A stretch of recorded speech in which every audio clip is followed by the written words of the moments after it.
রামু, তুমি বেডে কি করছো? আর রোহান কোথায়? ম্যাডাম, স্যার তো আজকে বাড়িতে নেই, সেই জন্যই আমি আপনার বেডে শুয়ে আছি।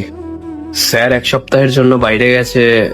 এখন ওনার অনুপস্থিতিতে আপনি যাতে একা না ফিল করেন, তাই জন্যই আমি আপনার বেডরুমে চলে এসেছি। আচ্ছা, এই রিংটা দেখতে পাচ্ছ? এটা আমার আর রোহানের ভালোবাসার চিহ্ন। এটা আমাদের এঙ্গেজমেন্ট রিং। তোমার কি মনে হয় তোমার মতো চাকরের পাল্লায় পড়ে আমি আমার ভালোবাসাকে মানে রোহানকে চিট করব? কখনোই না। সরি ম্যাডাম, আমার অনেক বড় ভুল হয়ে গেছে। এরকম ভুল আর কখনো হবে না।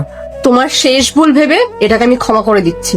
আর কখনো যদি এরকম হয় তাহলে আমি সবার আগে তোমাকে চাকরি থেকে বের করব।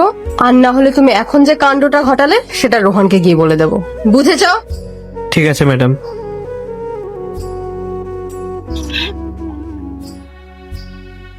যাক, ভালোই হলো। আমি যেমনটা ভেবেছিলাম মেঘা ঠিক তেমন।